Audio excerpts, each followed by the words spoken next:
Hey, what's up, everybody? Welcome back to our YouTube Live. Today, I've got two guests. One is a lender from Wilmington, the other one is an agent from Wilmington. We're going to compare Fayetteville's market to Wilmington's market. So, if you're interested in moving to the beach, definitely these two are the ones you want to make contact with. Um, they will, I can't talk today. They'll give their origin stories, all the good stuff, and I'll go ahead and bring them on stage, guys. Hey, Trent, Anna, how you guys doing? Good. How about yourself? Good. So, Thanks for having us. Let's start with yeah, that. yeah, you're welcome. Well, yeah, thanks for joining. I do appreciate it. So you got to hang out with Trent there, but hey, things could be worse, I guess. So, Anna, give us your origin story. How'd you get here? Where you came from? How long you been in real estate? What's your locker combination? What's your bowling average? All that good stuff. Oh my goodness, no bowling here. Yeah, Anna Edwards. I've been in the Wilmington area for 4.5 years. Fell in love with it pretty quickly after I moved to the States. I'm originally, since you're asking about origin story, from Germany. Okay. My mom is German, my dad is from Ghana, so no military background. I get that question a lot. Moved to the States about 15 years ago, Greensboro, North Carolina. And my travel would be around North Carolina for the most part, and then going back to Germany to see family, and just fell in love with our beaches here, coastal area. So once the pandemic hit and everyone was working remotely, it was like, why not make the move? And I was a little tired of corporate America, which was the 10 years of work experience I had prior. So when I was here, I was working part-time for a little bit, trying to figure out what I wanted to do, and then settled on real estate. Okay. Well, cool. So, you love the beach, or you kind of like the beach, or I do love the beach. I love just the nature we have here, and I love that it's not just a little beach town. There's still like a lot to do. Wilmington downtown is super cute, so okay, nice. yeah, How long did you live in Greensboro for? 10 years. Oh, okay. My Hmm. son goes to college there. He's UNCG. So Okay, yeah, yeah, he loves Greensboro. So good for him. yeah, he loves. I'm glad I that you. love the location, being close to the beach and the mountains. Yeah. All right, Trent, tell us who you are, what you do, bowling average, blood type, all the good stuff. I think You my might have career known. high of bowling average. I think I broke 200 once. So, but we're breaking 100 is always the goal. But my name's Trent. I'm originally from Pennsylvania. Bounced around a little bit through the Mid Atlantic. Before I moved to Wilmington, I used to live in Baltimore, Maryland, which I actually did medical sales in. And then because of COVID, some things started to happen, and ended up finding my way down to Wilmington. Long story short, I ended up getting my real estate license and did not like it at all. um, I know. I don't know if you know that about me, but I had my real estate license, I remember and one time, yeah. yeah, and one of my friends, who ironically now is a coworker, he kind of convinced me to come over to the dark side and join the lending world. So I've been in Wilmington for like 5 years, and definitely love real estate, but I like the side that I'm on now. Okay, well, good, awesome. So, um, we're just going to kind of compare the markets from Wilmington to North Carolina, and you guys give your insight. I mean, know that I've been to the beach there. That's probably I know about really Wilmington. I know there's Riceville Beach, Kerr Beach, Carolina Beach, Fort Fisher, and that's about it. I've been to the downtown area, like you mentioned earlier. I liked it. Me and my wife went there a couple years ago, and I actually stayed in. I always want to stay in a storage container. And there was one, I Mhm. think it was Carolina Beach, just blue. I remember the colors blue. You had two next to each other. We rented one for the weekend. It was nice. It was cool. So, I think I know exactly which one you mean. okay. Yeah, I think it's the only ones there. So, yeah. yeah. So, with the Wilmington market, what's the average price there? So right now I'm just looking at New Hanover County, which is Wilmington, Carolina Beach, Fayetteville Beach, Curry Beach, and so on. So that's at 490,000 for this year. So we're up quite a bit from last year, about close to 4% up, 3.95. So last year it was 475,000. Average price. Wow. Really? Mm-hmm. And what do Yep. you get with that usually? Sorry, what was that? What do you get with that? Like square, like criteria wise, like bedrooms, bath? Oh, that would be pretty much a single family home, 3 bed, 2 bath. About 1,600 square feet. Or a little more. A little more. Yeah, I would say a little bit more. Yeah. Okay, like 18, 19 maybe. Yeah. 475. So I would say that my house is a pretty typical or average home here, and it's a 3 bed, 2 bath, like Cape Cod style home, and it's 1,700 square foot. About 475, huh? Wow. And if I sold that today, I could probably sell it for 490, 500. Wow. Wow. Okay. Yeah, we beat y'all. We're 220, 260. Yeah. And it really depends on the area too. Even within Wilmington, you see quite some differences depending on where you're settling on. And you'll still find like condos and townhomes especially condos in the low 200s. Townhomes, you might be in the 300s and so on. So it really depends on where you are. So there's still quite some variation, I feel like, in the market, even though the average price is rather high. As I said, that includes like Carolina Beach, Wrightsville Beach, so you might have some $1 million homes selling there, and then you have, if you go a little further out, something that might be a little more affordable. So it just depends on where exactly you want to be. Even within downtown Wilmington, there's a huge price difference, which really depends on exactly what area you are. One street can differ from the next one, and then the condition of the home and so on. So if I was to look for a house there, and let's say, would I be able to find anything for like 300,000? That's, I guess, probably smaller, but would it be like move-in ready, or is that like no go? I think with a budget of 300,000, we're limiting us a little bit, but we can make it work for sure. And so it would be a little smaller. It's also going to depend on what you want. Like I just financed a home that was 270,000. It was a single family brick ranch style home. It wasn't right like in the heart of Wilmington where everything is, but it's certainly kind of right in the mix of everything. So I wouldn't expect to find a multi-story building or multi-story home or something that is 2,000 square feet for 300 grand, but you can certainly find stuff. They're more of a needle in a haystack type of thing, but you can find them. Yeah, especially if you're looking at being a little outside of Wilmington, it opens a huge market that is more on the affordable side. Okay, because me and Trent are under contract with a deal together, and I won't say her name, but she was looking in Wilmington, and she was like, "Yeah, I can't find nothing in that 300,000 price range." I'm like, oh, "Okay." I was thinking, I didn't know. I didn't know anything about Wilmington. Then she were on a contract in Jacksonville originally, which is right next to a little suburb of Jacksonville. But wow, 475 is your average. Wow. Okay, so of course. Like I said, ours in Fayetteville is like 220, about 220, 260. I'd say 245, 250s are probably what we're usually looking at. Usually 3 bedroom, 2 bath, between 1,500 to about 1,700, 1,800. I don't know if you guys, because you're on a beach, so definitely educate me. But I know we have usually a ranch style house with like a bonus room above the garage. Are you guys able to have something like? I know that's kind of prone there or not, to be near the beach or not.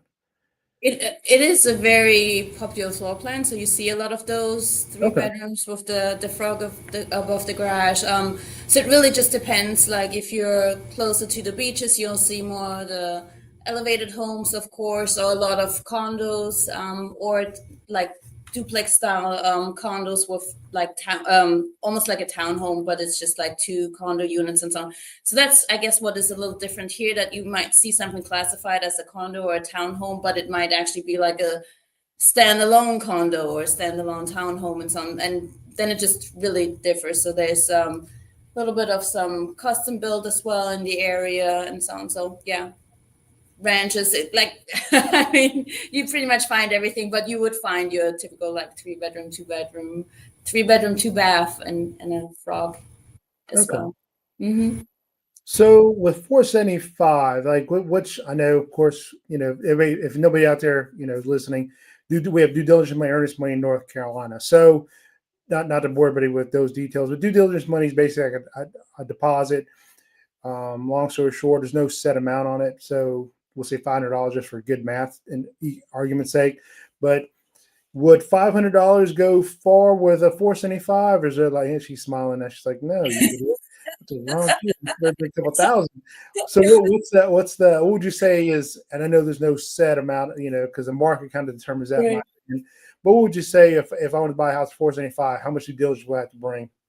I was smiling because, like you said, everything's negotiable, but I don't think Yes. 500 will necessarily get you that far. So I would probably recommend if someone wants to start somewhere to start at $1,000 with due Okay. diligence. Well, not too bad. Not too Yeah. bad. So 1,000 due diligence for 475, kind of give or take. Okay. That ain't too bad. Yeah. I mean, some houses here, I mean, it all depends on the market. And like you said, everything's negotiable.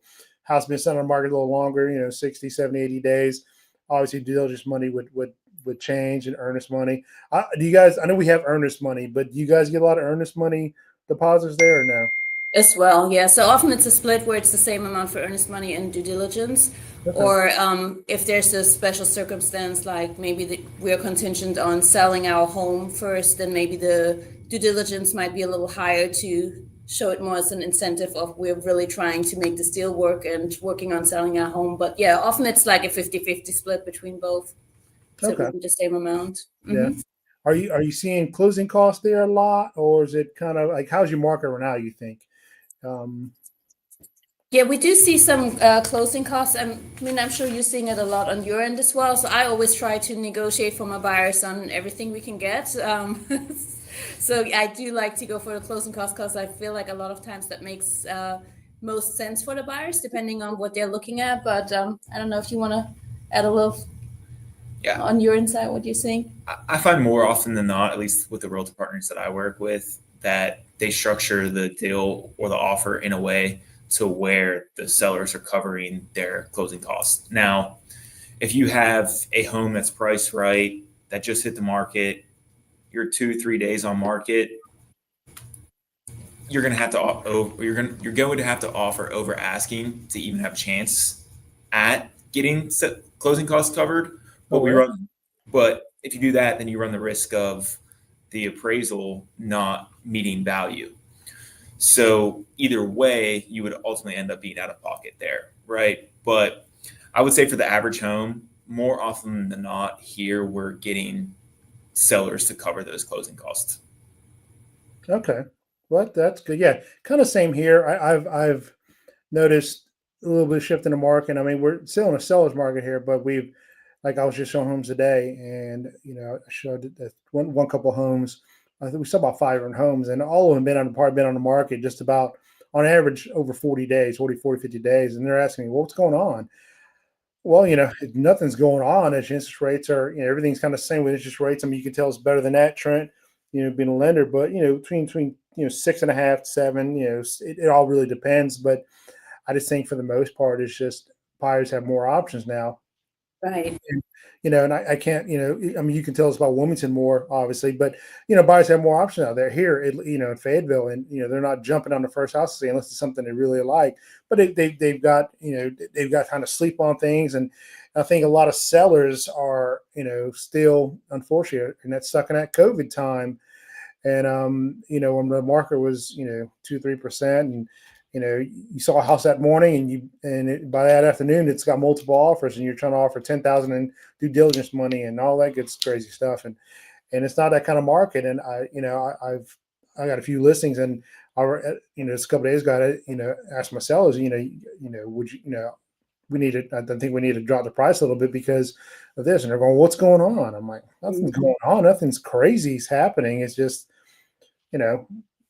it is what it is, unfortunately. And I don't think they were priced, I don't think they were priced too high. I think they're, in my opinion, price average and price good. It's just, one of those things. And, I'm seeing a lot more, asking for closing costs and coming in lower price and not high due diligence, stuff like that too. So it's definitely changing here. Are you guys' market, I mean, from a few months ago, what are you thinking? Yeah. I think buyers are just starting to kind of accept or understand that rates kind of are what they are. Obviously, everybody thinks they're high, right? Even if you look over a 20-year period, we're about average anyways. But I think just because of where we came from out of the COVID times where you had 2% interest rates, people look at 6.5 like the world's ending, right? But if you look year over year from where we were last year to where we are today, rates are exactly in the same spot. Now, of course, you had your ebbs and flows of things where rates slightly went up, slightly came down, but we're truly, literally in the same exact spot from where we were at this time last year. So I think people are just starting to accept it is what it is. Yeah. Yeah, but we definitely see the home sitting a little longer as well, seeing more days on the market, similar to what you're seeing in Fayetteville. And like you said, the sellers are a little anxious. They're not used to that, maybe seeing the 60, 90-day mark. So that's been quite interesting. And it has also resulted in some more price reductions slowly coming on the market. So we'll see how things are playing out. I think, like you said, buyers adjusting to the rate. And then, if you look at our market here, you might look at, depending on where you're coming from, maybe comparably higher home prices and then higher rates. If you're coming from out of state, it might be right affordable home prices and you're just dealing with the higher rates. It just really depends on what you're comparing it to. Oh yeah, definitely. So here's an article from U-Haul. They counted, but they did a rank toward 2024, what states everyone's moving to the most. And number 3 is North Carolina, and number 1 is South Carolina, which is kind of surprising because they were last year. So they were number 4, we were number 3. So we've been stuck at number 3. Florida was number 2, and Texas was number 1. So it looks like everyone's moving to the Carolinas. Mm-hmm. So, I know, of course, you guys are in Wilmington. I'm here in Fayetteville, but what do you think about our market in North Carolina in general? I mean, I do you think I know this is one stat, but do you see more influx of people coming in from, relocating to the beach and just ready to get away from, nothing against, not get on terms of political, but, California, New York, and all those kind of states? I think COVID completely changed everything, right? Like so many people are able to work wherever they want. Realtors are a little bit different because you have to be in the area, but somebody like me, I'm licensed in North Carolina, I'm licensed in Florida, right? Like I can live in Florida and still do deals in North Carolina. If I want to go on vacation and go to Mexico, I can still work in Mexico. So there's so many other people that have those types of jobs as well, where they're from New York and maybe they're in hedge funds, but they can come and live in Wrightsville Beach and, have a home office and be able to wake up and go about their life. So I think there was an article that came out not too long ago that Wilmington or New Hanover County was one of the, I think, number 1 move to county in North Carolina. Oh, wow. So it's weird because there's so many people that are continually to move here, but with real estate, we've kind of hit like a little bit of a stagnant with prices where homes are being on the market a little bit longer. But even so, I'm still of the opinion that we are in a housing shortage here in New Hanover County, at least. Yeah. Yeah. I like I said, I think Fayetteville and surrounding areas are still in a seller's market. I try and check the MLS every day or is every other day. And we're just over 2,000 active homes on the market. And typically in a balanced market for our area, it'd be 4,000 to 5,000 active homes to be a balanced market. So, we're definitely short 2,000 some odd homes, but I think everyone's used to that, 10 days, even after COVID. I mean, maybe a year and a half ago, being on the market for 10, 14, 20 days. And it's like, oh, that's a long time. It really isn't. But that's what they're used to. It was listed on Thursday and sold on Sunday. I didn't even see it. What was that? You cut out there for a second. I didn't even see it. I was still living in Baltimore at the time, and my realtor sent me the house, and I was like, okay, yeah, sure, let's offer on that one. Didn't even see it. Just put an offer in, and yeah. So I bought a house sight unseen, and when I walked up to it, I was just like, oh Lord, I got a lot of work to do. Oh man, that scares me. Yeah, I'm working with a couple from Hawaii right now. And we sent them some, obviously it's kind of hard to just move here from Hawaii. And so we're doing videos for them. And it scares me because they're like, yeah, we're gonna buy something to see, and I'm like, man, you got a friend nearby or something? Because I'm always afraid of, hey, how's that room look? I'm like, well, it looks good to me, but what's the size? I'm like, well, is it big? It's big to me. I don't know what you think big is, but I hate for them to get here and go, yeah, James is stupid. This room ain't big.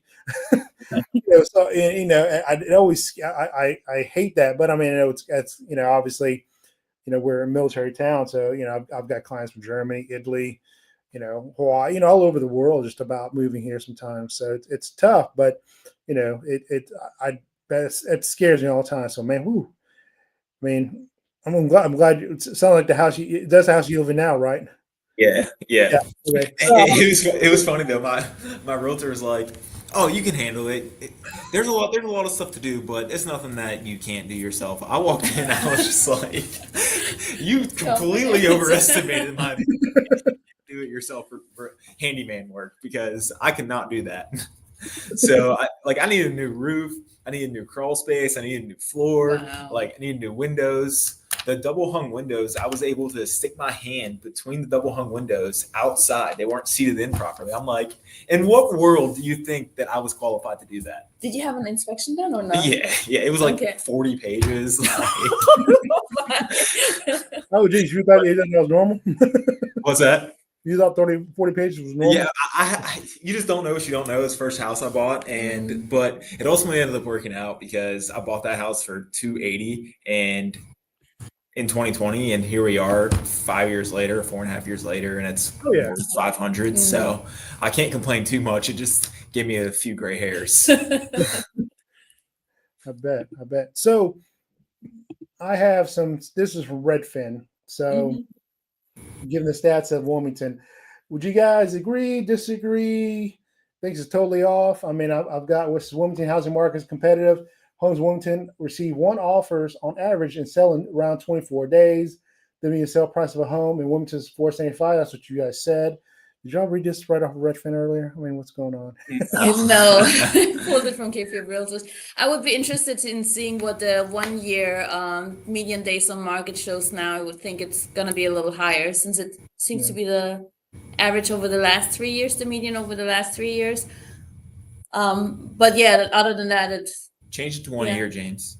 Change it to 1 year. Okay, gotcha. Thank you. Let's see. Yeah. So four. Well, then I might.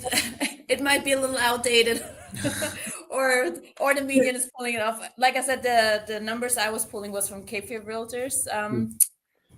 I definitely go by your stats better. I mean, this is nothing against in, but I mean, it is a third party website, and they're pulling it from you guys, obviously, from your MLS. So yeah. But would you say? I mean, everything you're saying here is just about kind of spot on, almost maybe. Yeah, I would say for those homes that are in the right location, priced right, the seller is willing and wants to sell, you still have homes that get listed and sold on the weekend. Right. But if it's not priced right, it's not exactly the same as what it was, during COVID or let's say 2022, where homes are being sold for $30,000 over ask. It has to be priced right in today's market, or it'll sit. Mm-hmm. Yeah, totally understand. And this is going to work. If you guys want to market anywhere, DC, a lot of people moving in from DC, New York, Raleigh.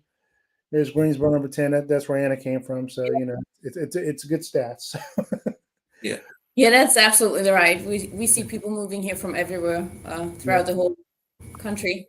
Are you guys near a military base too, or no?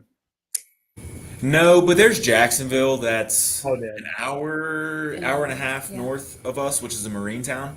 Okay.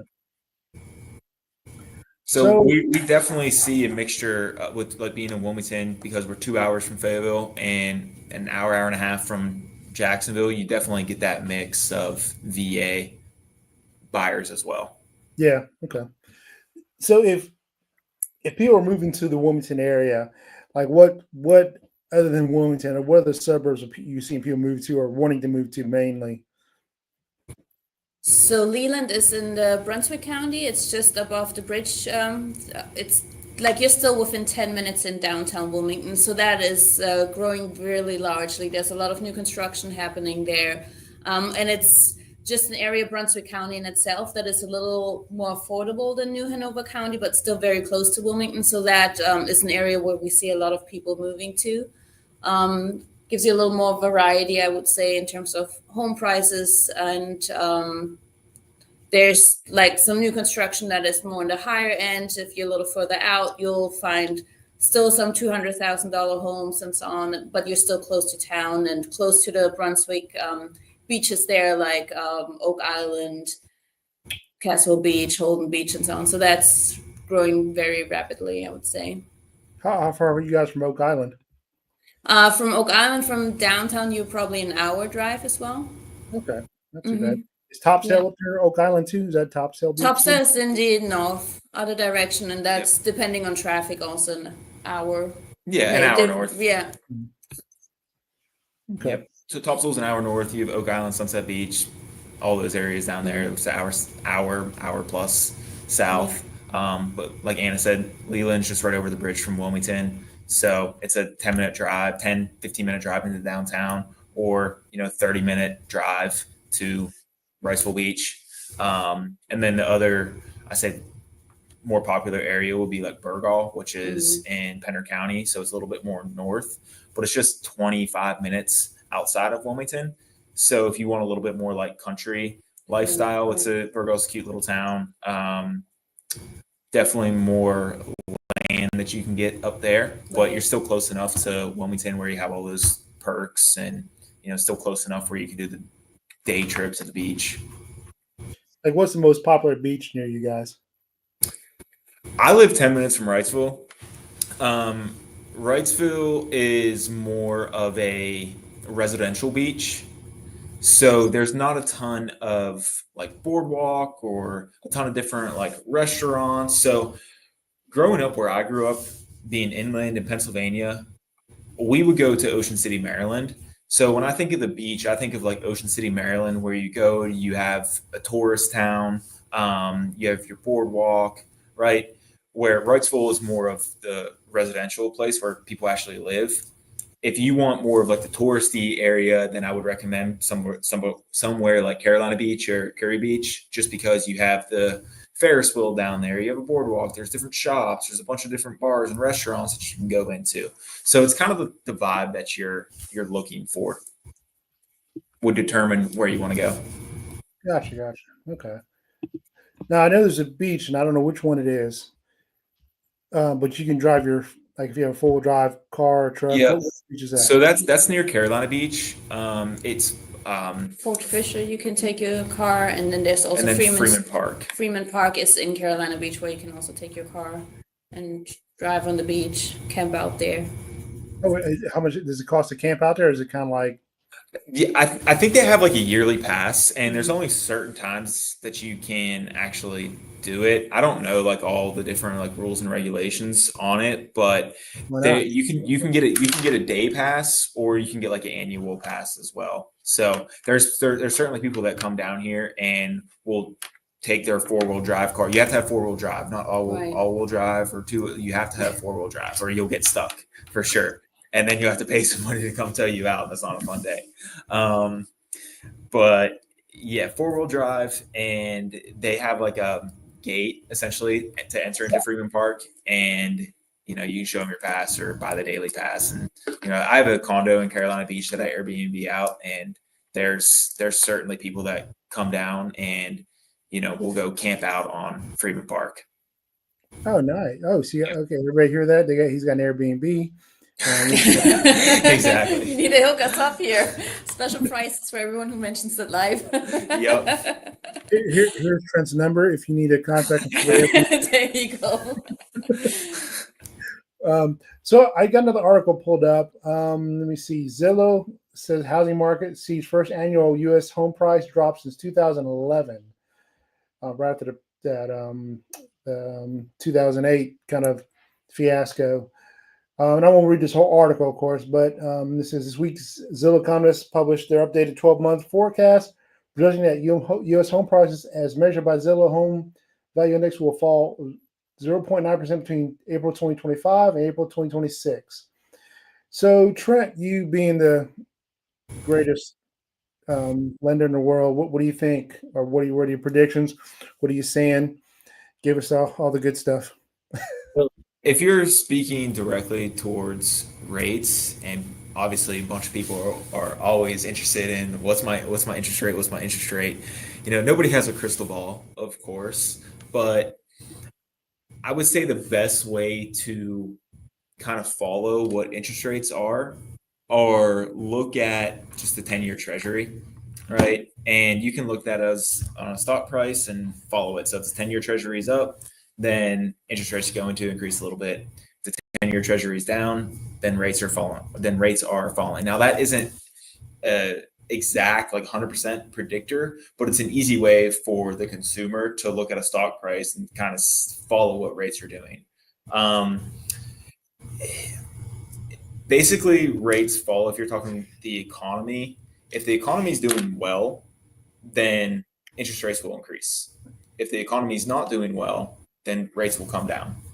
So you really have to pay attention to the jobs report, what's happening with the economy, with like Powell, if he's going to cut interest rates or not. Like all of that stuff has a factor, but the easiest way, I guess, would be to follow just how the economy is doing. So if you're a believer that, like, once again, not to turn this political, but if you're a believer that Trump is good for the economy and the economy is going to do well under him, you shouldn't expect rates to come down. On the other side of the coin, if you don't like Trump and you think that he's going to ruin everything, then you should expect rates to come down. So kind of in a messed up way, if you're buying a home and the only thing you care about is a low interest rate, then you want the economy to not do well. So I personally don't think the United States economy is going to crash and burn. So I don't expect rates to go from a 6.5 to 3. Right. The only reason that we were in that rate environment during COVID was because of COVID, and nobody had any clue what was happening. So my question to people would be, who aren't buying homes, and the reason being is because of the interest rate. Did you buy a home during COVID? Why or why not? And if you didn't buy a home, well, you had a lower interest rate. Were you just scared of the overall economy? Because if we get back to a 3% interest rate, something is happening in the economy. And are you going to have enough confidence to pull the trigger then? Gotcha. Yeah. I mean, do you think tariffs are? Have you seen tariffs affect it, not affect it? Kind of stay the same. Once again, if you take from last year to this year, we're exactly in the same spot, right? So when the tariff news came out, it went up, or rates started to go up, and then more tariff news came out, and then rates started to go down. It's been all over the place. I have no idea at this point, to be frank with you. I have no idea. We need to know this trend. I mean, let's get on it, okay, man? I know. I have. It's crazy. It's crazy. Sometimes you think that the good news is supposed to be good news, but it ultimately ends up being bad news. And I have no idea. Yeah, gotcha. Yeah, I mean, this is questions people always ask, and what I think. And for me and myself, I like to know too. What are we seeing? What are we thinking? I know he's only been in office for a short amount of 6 months now, I think. Yeah, so about 6 months. So things are not going to change overnight. I mean, if people think that, they're ridiculous. I will say he's inflammatory, right? So he doesn't necessarily control interest rates, and a lot of people think too, like, there was just something that came out that he wants Powell to cut rates by 1%, or he's essentially going to remove Powell and put somebody in place that will cut by 1%. Yeah. Right. That the federal interest rate does not equal mortgage interest rate. One of the last cuts that we had, I believe it was in like September, Powell cut rates by, I think, 0.5 point. And then the next day, mortgage interest rates were up. by a quarter of a point. So it's not a one-to-one type thing. It's more of indirectly related as opposed to being directly related. So yeah, of course, it's good if the federal government cuts interest rates, and that's basically just how banks are borrowing money, but it's not exactly how banks lend money to consumers. I say, yeah, gotcha. So I'm going to throw another article up. See, here it is. So, North Carolina housing market, shifting homes, price and demands constantly shape the landscape of the North Carolina real estate market. House market report tracks these changes in supply and demand across the state. We aim to offer real-time insights to help you make informed. So, let's see. I thought it was an article about I pulled up many articles. Wrong one. I think I pulled the wrong one. I was trying to pull up one about new construction in our area. Let's see. Hold on one second, guys. Sorry, wrong article. Just talk amongst yourselves.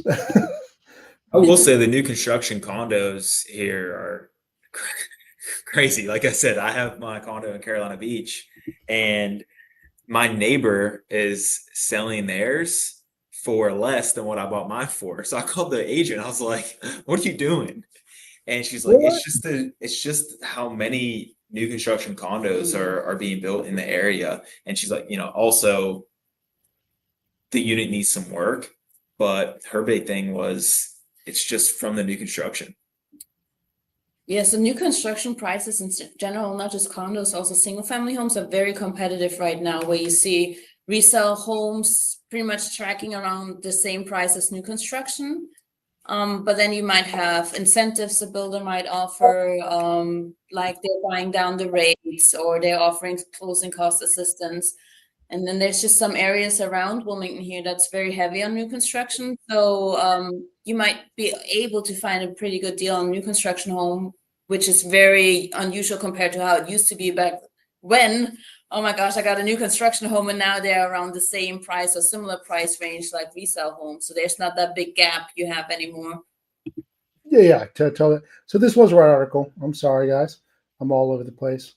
But so right here it says, what is, North Carolina housing demand? So 60% of North Carolina homes sold above the list price in January 2025. So of course, in just our whole state, price drops increased slightly from last year, with 27% of homes selling above list price, 97.5 sell to list price suggests fewer bidding wars, more flexibility for buyers. Are you guys seeing bidding wars still, or is it kind of gone away? I would say that's gone away. Yep. Once again, if you have a home that's priced right, it will sell in a weekend. But like multiple offers and so on. Yeah, one of the deals that I just closed maybe 2 weeks ago, there was probably 10 deals on that offer from what the listing agent told me, because it was, in our opinion, kind of underpriced, and the seller was ready to go. So I called the listing agent and I was like, "Hey, I'm the buyer's lender. Like, just to let you know, he's in a really great spot. We can close quick.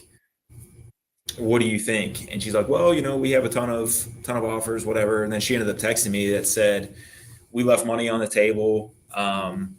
Yours wasn't the strongest offer, but basically you gave me confidence that we could close quick. So that's why the seller wanted to go with your client's offer." Well, good. So, and your client, but I would definitely say that's not the norm. I would Right. definitely say the norm is more, you have an offer, that offers either accepted or rejected, and it's moved on to the next one. It's not necessarily, hey, we're going to have 10 offers at one time. or you're negotiating that offer, trying to make it work Yeah. between both parties. Yeah. And I definitely agree with you. Like here, I had 2 listings. They're under contract right now, but one hit the market, and we had 3 offers like within a couple of days. I was like, wow, okay, it was definitely priced right. It was in Hope Mills, which is a suburb of Fayetteville, so definitely desired area. And we had it listed just right, and it actually just closed last week, and we got above asking price with cash, so that made them happy, of course. And I was surprised, like, wow, and I thought it was so quickly, but I didn't expect that. And then another one I had, we had multiple offers, but not at one time. It was kind of like offer came in, they declined it. They said, hey, we just hit the market today, and it came in kind of low. And then like the next day, another offer came in, a little better. Then the third day, another offer came in, and they kept declining offers. And at one point, I was like, hey guys, we can counter back. And they're like, oh, well, we're going to do an open house for them. And like in a couple of days, they're like, well, we want to see what happens at the open house. I'm like, okay. And then no one showed up at the open house. My wife was sitting there for like 2 hours. She's like, okay, no one showed up. And I was like, I thought a big crowd would come through the way offers were coming in, and people were just calling me in general. And then I said, hey, there's an open house there right now. And no one showed up. And then they were kind of like, hey, can we go back to that second offer? I'm like, yeah. And then we reached out and they're like, yeah, we were under contract with another house. You had your chance. Mm-hmm. But then we went under contract eventually. So it wasn't like terrible. But, sometimes waiting for that best offer may or may not come. I mean, I think we probably, how it is for you, Anna, but, sometimes people are like, hey, I'm waiting for a better offer. Like, one may or may not come along. It's kind of it's a gamble. I mean, you never know. It's kind of like with buyers too. I mean, well, let's go look at one more house. Like, okay, the house you really just liked may not be here tomorrow. You don't know. They're always going to. I say this. I think you're always going to find something better.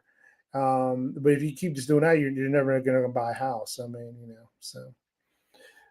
So just looking at here says, okay, what does it mean for North Carolina if you're a buy? The current house market in North Carolina could have favorable deals in store for you. 27% of homes with price drops suggest that you can negotiate to find cheaper homes for a sale in North Carolina. Are you guys seeing like houses sitting on the market a little longer in the Wilmington area? I think it has just adjusted a little bit over the last probably 6 months or so that we for the first time saw more of a market slowdown over the holiday months, November, December. So we had some inventory come into the market from last year still, plus some new inventory. So I think in general the inventory is higher, like we said before, more options for the buyers. So homes sit a little longer, but then it just depends if it's priced right. Home might go that weekend, or it might be 30, 60 days, 90 days. It just really depends on the area, pricing, and the home condition itself. Yeah. I was just looking at yesterday on my MLS in Fayetteville surrounding areas. We had 325 price reductions in the past week. Wow. Yeah. I mean, and I was like, that's a lot. And mm-hmm. I couldn't tell you what a good or bad number is, but I mean that seems like a lot. And we will have like I said, just over 2,000 homes on the market. So that is a good chunk. Yeah, exactly. So it's like okay. And I've definitely seen some slowdown a little bit here. Even though it's kind of the end of PCS season for us. Military moving here. I mean, we're still in the middle of summer, but another month and a half, school will be back in, and I think everyone will stop moving here from that. So I thought I was trying to find that. Yeah, on that note, it seems like typically those months, especially those summer months, would be stronger because people are trying to make the move before school starts up, and I think we haven't seen it that strong yet, like we used to in other years. Yeah. Or I don't know, there's still maybe some hesitation or just more inventory on the market, and then buyers having more choices and so on. But yeah, you're not slowing down one bit. I have a busy July, but I will say that pretty much all of my deals that are currently under contract in July, they all have some type of, I don't want to say like problem, but there's some type of something that's going on in the loan that makes their scenario not necessarily a slam dunk, right? Where you end up having those issues just like any month, but for whatever reason, this month for me, they all kind of like caught up to one another, and all of my stuff is like having some type of issue. So I don't necessarily know if that is just a bad luck month for me, or if that is a indicator of kind of where we're at in the market and what type of people are trying to buy a home right now. Not really sure. Yeah, I gotcha. Yeah, it's man. And I know we talked about new construction a little bit there, but we got a ton of new construction here, and Yeah. one of our suburbs is Rayford. It's just right up the street from me, and they've had I to was going to say like Rayford and Carthage area, all the way out to like tons of new construction out there. yeah, every time I was showing home today, Yeah. I'm geez, another neighborhood. Yeah. And but in Rayford, they've had to they had to put out they're running out of water basically. Wow. And, yeah, and they were like, hey, if you're building a neighborhood with 6 houses or more, you can go ahead and stop for now. I think if the neighbors are being built already, then you're good. But they've got to stop right now because they're running out of water. I mean, they're going to eventually start building again.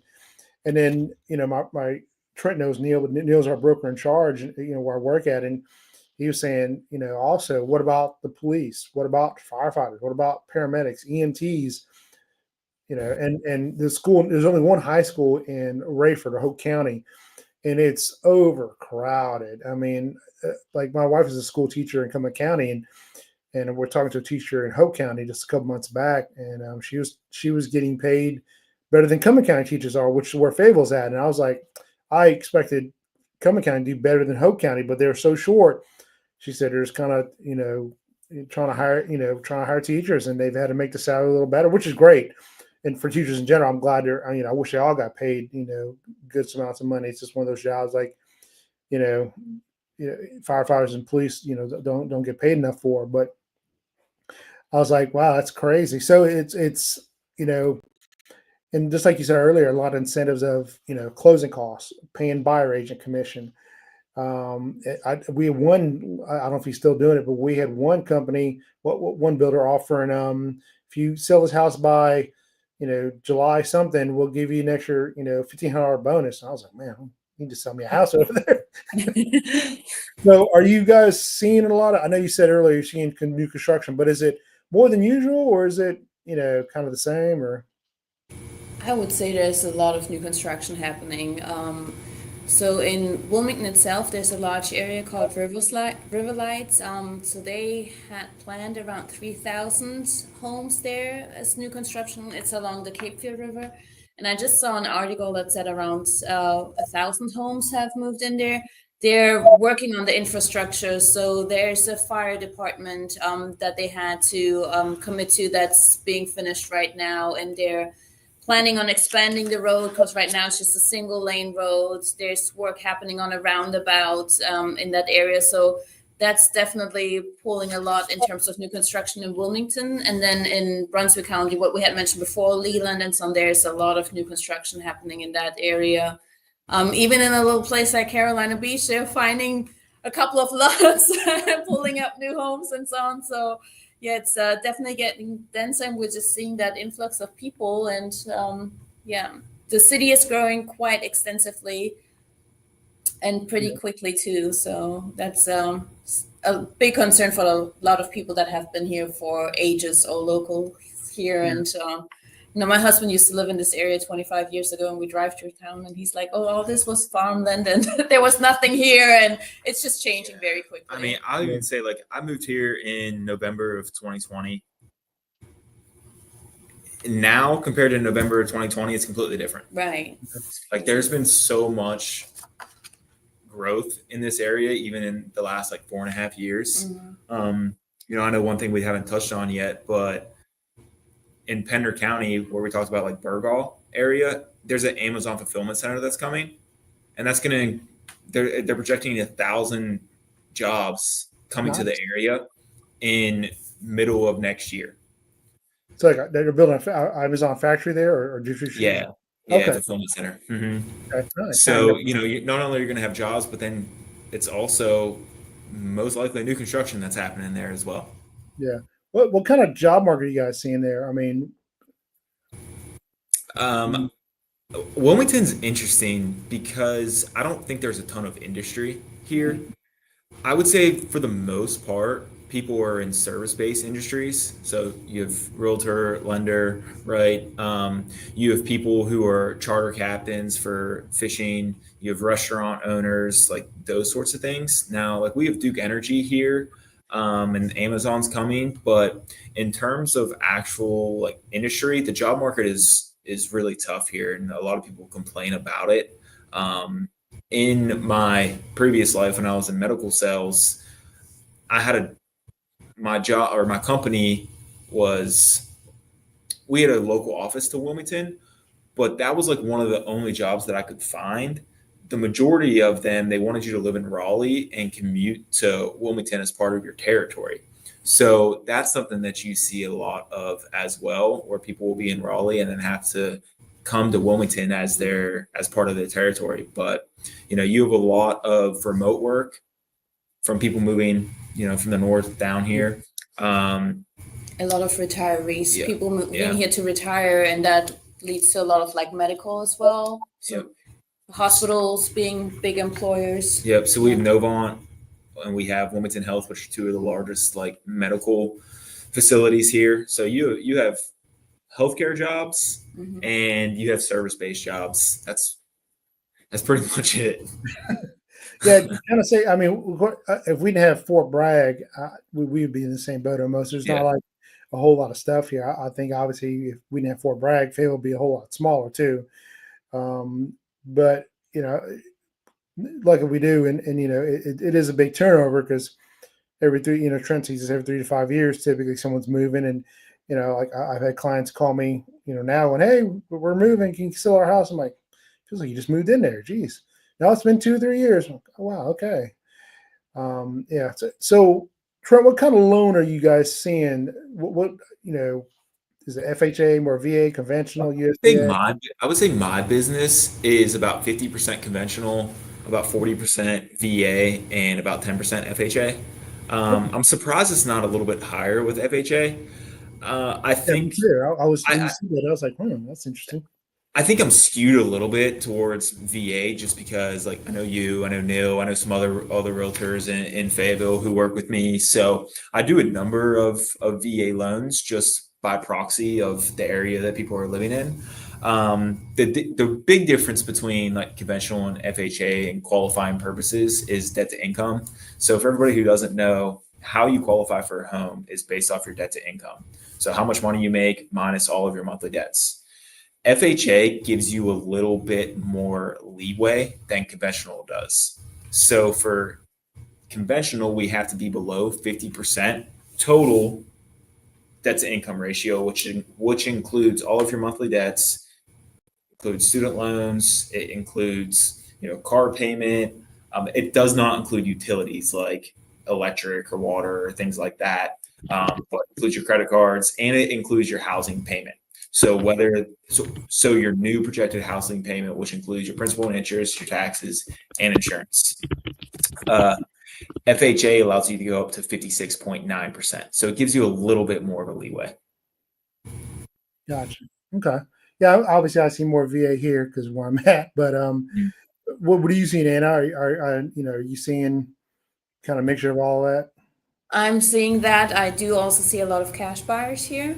Okay. And that's, probably because of our market. There's a lot of people either looking at investments or a secondary vacation family home, or, Makes I'm sense. buying a home, renting it out when we're not personally using that. So, or coming from out of state with maybe a higher priced home state before and then selling their home there, having that cash and then bringing it to North Carolina. And for them, $475,000 home is pocket change.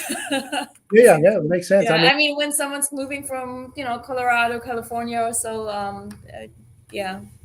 So one of the things I will say about loans is everybody has a certain box that they fit into, and you can be put in another loan, but if you don't yourself fit into that box, then it's kind of like trying to jam a round peg in a square hole type of thing, or a square peg in a round hole.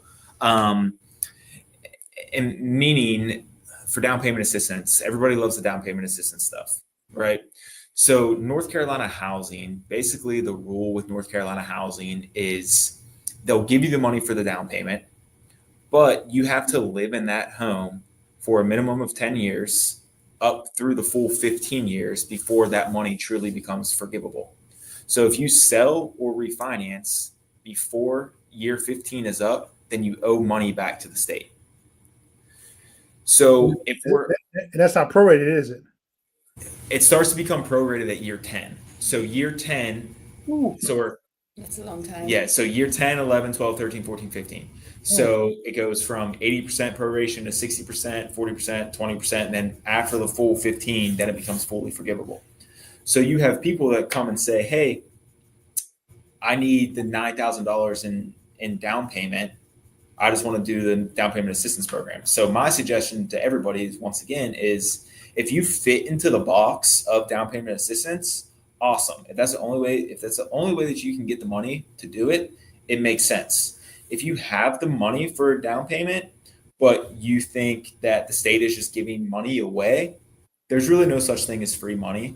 And I've done the math on this for one of my clients. They were basically buying a $300,000 home.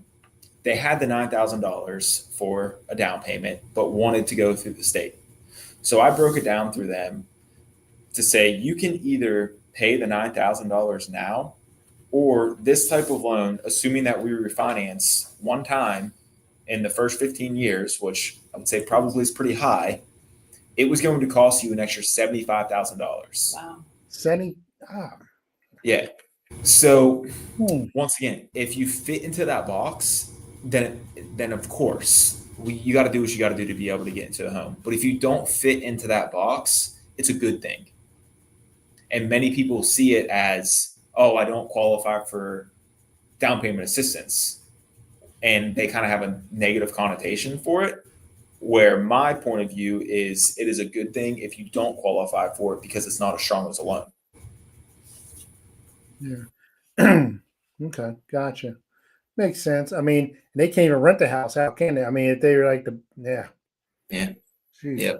It's a tough product. Now, I have heard from other people, clients that have bought in other states, that other states have better down payment assistance programs than North Carolina, but I can't really speak too intelligently on that. The only thing I would say, if you're in another state and you're pursuing a down payment program through your state, you just want to make sure what the terms and conditions of the down payment money is, because you certainly don't want to get into a spot where 4 years from now you have to sell and all of a sudden you owe all of this money back to the state, and now you can't sell, or you do sell but then you have to take out a personal loan to cover it. Yeah. And a lot of people are thinking, well, this is my forever home. And it could be, but I mean, correct me if I'm wrong, Anna, but some people, obviously get married, they get divorced, they have kids, need a bigger house, lost a job, got a better job. They just want to, things happen. And in 15 years, a long time to go, I ain't moving nowhere. Right. Yeah. And, Absolutely. yeah. Go ahead. I'm sorry. Oh, I was just agreeing with you. Absolutely. 15 years can be a long time and you might not expect anything to happen, but life happens at times and your home might not fit your need or life circumstances anymore. Okay. Yeah. So Trent, I saw you do like your little Instagram, little lender thing video. I'm all about trying to post on TikTok and Instagram and trying to do funny videos, but then also some serious videos. And the one you're referring to is kind of the rate buy down, which is another topic that everybody loves to talk about. Can I get a lower interest rate? Can I get a lower interest rate? Does it make sense for me to spend money out of pocket to get that cheaper rate? Just as a blanket statement, I am not necessarily in favor of the buyer, you yourself, taking money out of your own pocket to buy down your rate. Now, if we have seller concessions and we're able to cover all of your closing costs with the seller concessions and we have money left over and the seller will pay for your rate buy down, then absolutely. But the reason I am not in favor of the buyer spending money to have a cheaper interest rate, there's a cost to buy down your rate. the benefit of having a cheaper rate is a cheaper monthly payment, right? Now, it all depends on how much the cheaper payment is versus what it costs to get to that cheaper rate. So basically how we do that is take however much it costs to get to the cheaper rate and divide it by your monthly savings, and that'll give you the break-even period. If you're at 5 years, I would say average when I do this, you're looking at a 4-year break-even point. To me, it doesn't make a ton of sense to spend $3,000, $4,000, $5,000, $6,000 out of pocket to save $100 per month in your monthly payment if that break-even point isn't going to be 4 years from now. So basically, do you want to spend $5,000 today and save $100 5 years from now? Like, there's always that break-even point. And if you sell or refinance before that break-even period is up, even though you have a lower rate, you'll end up losing money on the deal. So if you do buy your rate down, then you just want to, once again, same with the down payment assistance program, know what you're signing up for. And even though it feels good to have a lower rate, it's probably financially not the right decision. Yeah. I mean, I know you do a lot of VA loans there, and, but it makes sense because, being in a military town, most people are not going to be here on average, maybe 5 years. So would it be smart for someone to go, okay, well, let me buy this $300,000 home and buy down that rate, and it costs, what do you say, about $6,000 maybe? So just say 1% is going to be 1 point. So so 1% is 1 point, but it doesn't necessarily equate to 1 full percentage point. So a $300,000 home, 1 point is going to cost $3,000, but that doesn't necessarily equate to get from 6.5 to 5.5. There are different tiers or like tiers or breaks to get to that next rate. So you might be at 6.5, and to get to 6.385, it might cost 1/4 of a point. To get to 6.25, it might cost 7/8 of a point. So every lender has their pricing sheet, or it's called a rate sheet. When you're talking with your lender and you're trying to decide if it actually makes sense to buy down your rate, you just have to ask them to send them a picture of the rate sheet that they have, or talk to you about each break, or each tier of how much it costs to get to that next threshold.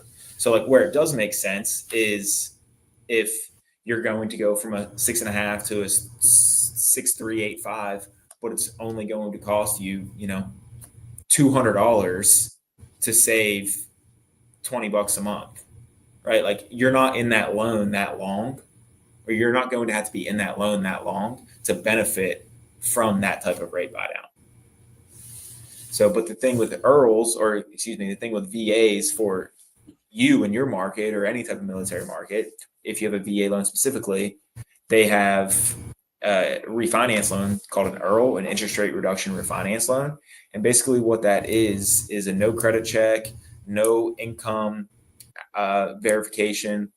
Really the only thing that we need is your mortgage payment, or 2 months of your mortgage payment, and we need your original note. And the reason being is we have to verify that you're making payments on time. But besides that, if you're at a 6.5 and rates start to come down, and you have a thing called a net tangible benefit, which in terms of rate would be 0.5 point better, then you can refinance. You can do an ERL, refinance into the lower rate without a bunch of work in the back end.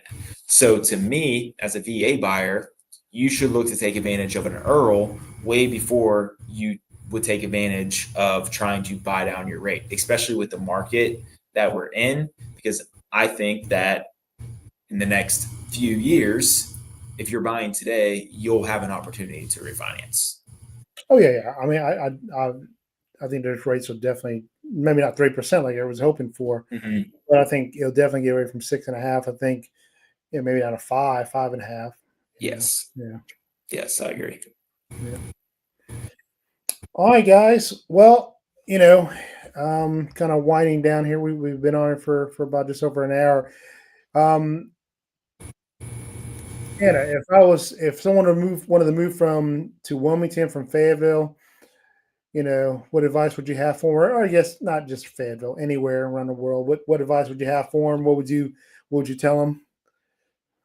I think it would definitely be advisable, anyways, when you're moving and planning to buy something, to have an agent by your side that knows the area well, that can show you different spots so you find your area or location in town that you really like and that works for your needs.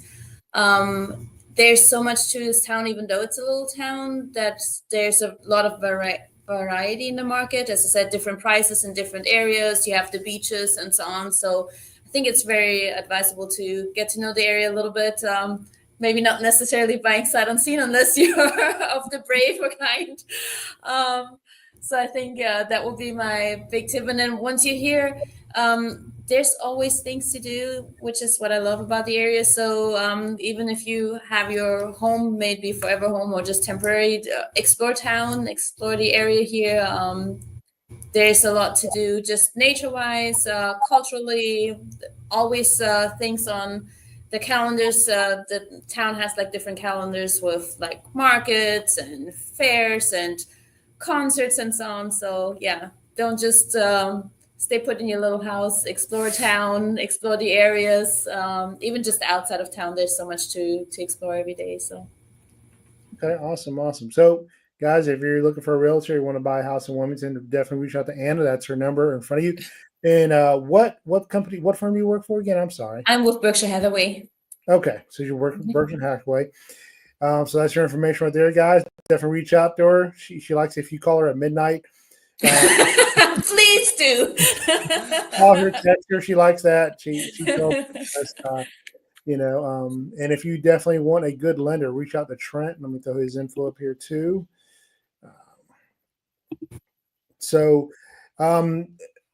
Reach out to Trent. We're in a deal together right now. He helps me a lot here in Fayetteville, and he's in the Wilmington area. But you said you're also licensed in Florida, right? You said.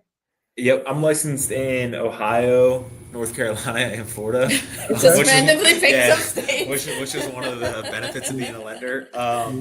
So my sister actually lives in Florida, and I know a couple people in Florida that I've worked with. So it just made sense for me to get my Florida license. And same thing, I know somebody up in Ohio is buying a house, so it just made sense for me to get my Ohio license. Now I will say my company is based out of Virginia, and we're licensed in maybe like 34 states or something. So, we can definitely do more than just the little area of Wilmington or Fayetteville. So my license is good for the entire state.